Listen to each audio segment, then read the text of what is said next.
let me think, what else can I say? It is, it's a grassroots movement. And it is, like I just said, it's really empowering seniors to say, I'm not done yet. And as one of the women from Boston said, we're the ever-ready battery. You know, we just keep on keeping on. And we're going to do all we can to take care of ourselves and not feel like we're dependent upon a system or a source outside of ourselves. If you've seen one village, you've seen one village. Every village is created to fit its community. Some of them may be in a high-rise in the city. I think Washington, D.C. has a dozen villages inside the city of Washington because they're very confined. It's a confined city anyway. Some of them are inside of gated communities. Hilton Head has one inside of that little community there. Some are in rural areas and they're purely dependent upon volunteers. We have a part-time employee that helps us keep our services coordinated. So we saw that we wanted ours to be available to the whole city of Columbia, not be limited. There is another model that's called the spoke and wheel. So if we grow, like I hope we will, we could be the core in the center, and we could have, you know, a little outlying village in Irmo, a little outlying village in Blythewood, another one in Lexington, where all the core would be here, but there would be little pockets of volunteers all around that would help support those different neighborhoods. So if you've seen one village, you've seen one village. Each one is unique unto itself. However, the network provides us with support. They give us lots of free information, advice, models to follow, have an annual convention where we get rejuvenated. So it's a loosely organized and very supportive kind of national network. Thank you very much. The university has been wonderful. We have done some collaboration. We've done some presentations at the social work department. We've made some effort at Columbia College, and it hasn't come together yet. I hope it still will.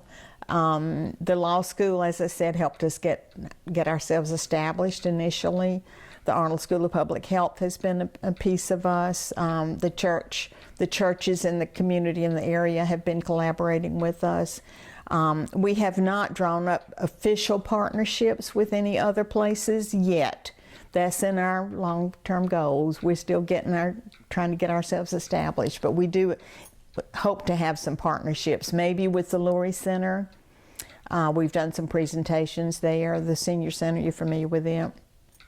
Maybe with the Shepherd Center is one place that we have not worked with them to collaborate, but those opportunities are there that we need more volunteers. We need more people to help us branch out more. Or I'm with you. I think it's essential. We wouldn't be where we are now, even though we're still just in our infant stage. We're barely crawling, had it not been for the support we've gotten through the departments at the university. There's no doubt about that. I think it's crucial. And through the church as well. Yeah, I think it's private and public. Both need to come together and collaborate. Yep. Well, the first thing that comes to my mind is the young woman now who's in charge of the backpack program. She's just picked up the ball and run with it, and I hope that maybe she saw what I did and thought, if she can do it, I can do it too. That's what I would like to hope. Right now, I guess my biggest thing is my granddaughters.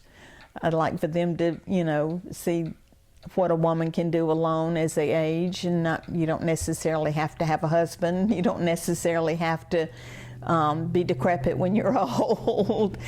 So I think it's more, for me right now in my own life, it's probably more personal than it is professional. Well, I guess I'd go back to what I said earlier about what I see happening in third world countries, especially. I tell my granddaughters, I try to grab teaching moments with them a lot. We don't realize in this country, I don't think, how blessed we are. We have a lot of freedoms, and we've gotten them in really a short period of time when you think about the long arc of history, that women have a lot more rights and privileges now than we used to. The man that did the talk the other day I feel like I'm rambling on what it's like to marry into a Southern family. He said, you know, it used to be the only property a woman could own was her silver. And so silver was really important to a Southern woman because that was the only thing she could own.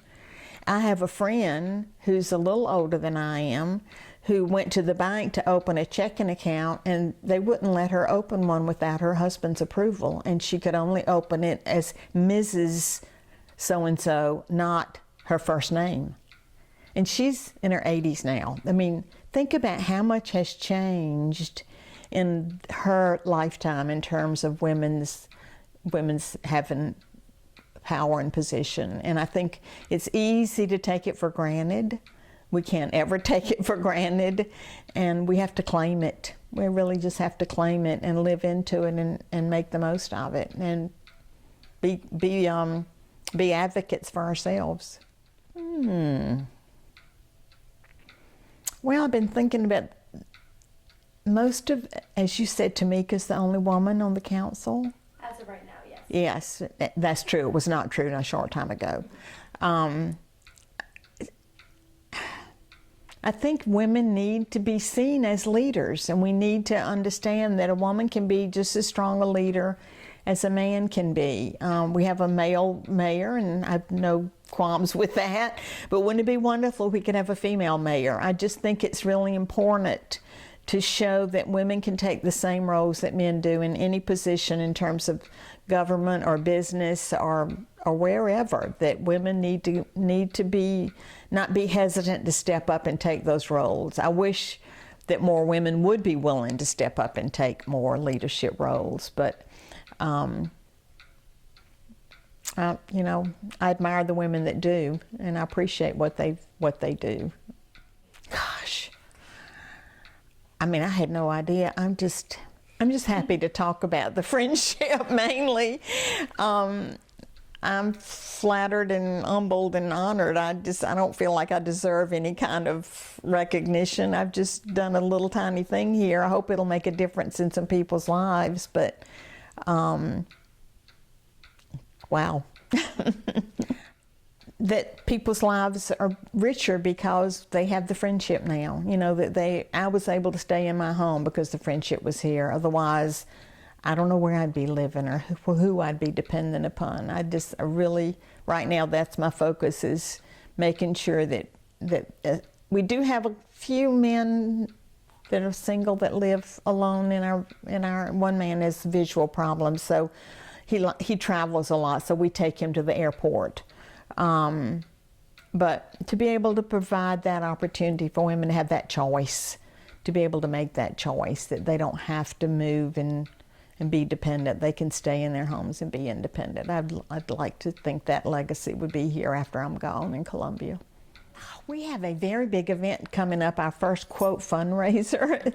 It's Saturday a week, so you know it'll be after this comes out. But anyway, that we're having what's called a golf talk.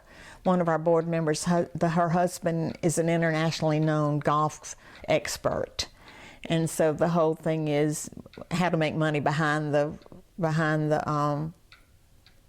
what do you call it, on the golf course. You know, when they put up the cord so you can't walk behind the line, behind the wire or whatever. Yeah.